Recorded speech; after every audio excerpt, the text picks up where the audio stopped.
Hi guys, new blog video নিয়ে চলে এলাম। এখানে দেখতেই পাচ্ছেন বড় পুকুর আছে। এই পুকুরটা অ্যাকচুয়ালি আমাদেরই। এখানে প্রচুর মাছ চাষ করা হয় এই পুকুরে। এটা মিনিমাম আজ থেকে 30 থেকে 40 বছরের পুকুর। এটা হচ্ছে উদ্বোধন করা পুকুর। এখানে ঠাকুর বিসর্জন থেকে তুই সব কিছু এই পুকুরে হয়। মেয়েদের বিয়ে শাদী হলে এই পুকুরে চান করানো হয়। বাচ্চাদের ভুজনো এসব হলে এখানে ওই পুকুরেই চান করানো হয়। এই পুকুরটা খুব জাগ্রত পুকুর, মায়ের পুকুর, মা কালীর। আমাদের সামনেই প্রাইমারি স্কুল আছে, দেখতেই পাচ্ছেন। প্রাইমারি স্কুলে বাচ্চারা যে পড়াশোনা করে। আর এইটা হচ্ছে আমাদের বল খেলার মাঠ, যেখানে ফুটবল খেলা হয়।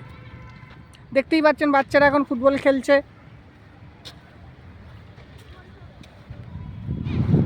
আর সামনে অনেক কোম্পানি আছে, অ্যাপেলো কোম্পানি আছে, আইটিসি আছে, ভিকাতা আছে, অনেক কারখানা গোডাউন এখানে আছে। আর এই হচ্ছে মায়ের মন্দির। এখানে মা দশহরা পূজিত হয়। এখানে প্রচুর মানুষের ভিড় হয় পুজোর সময়। দেখতেই পাচ্ছেন আমি এখানে দেখাতে এসেছি। খুব সুন্দর মায়ের মন্দির, মা মনসা দেবীর মায়ের মন্দির। খুব সুন্দরভাবে মন্দিরটা করে দেওয়া হয়েছে মার্বেলের। মাকে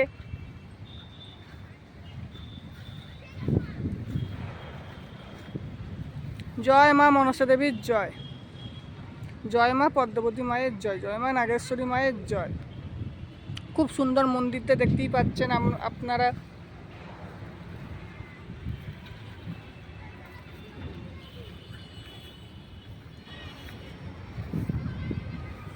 দেখতেই পাচ্ছেন সামনে হাইওয়ে আছে, হাইওয়ে ধারে ধাবা। এখানে কোনো মানুষের যাবতীয় কোনো প্রবলেম নেই। সামনে কোম্পানি গাড়ি আছে। এখানে মানুষের যা বলা হয় কাজের দিকে এখানে অনেক কাজ আছে। অ্যামাজন আছে সামনেই। এত সুন্দর জায়গা, এত সুন্দর এলাকা, কি বলে, এরকম এলাকা পাওয়া মুশকিল আছে। যদি ভিডিওটা ভালো লেগে থাকে, লাইক শেয়ার কমেন্ট অবশ্যই করবেন। আর এই ভিডিওটায় অবশ্যই বলবে জয় মা মনসা দেবীর জয়, কমেন্ট অবশ্যই করবেন।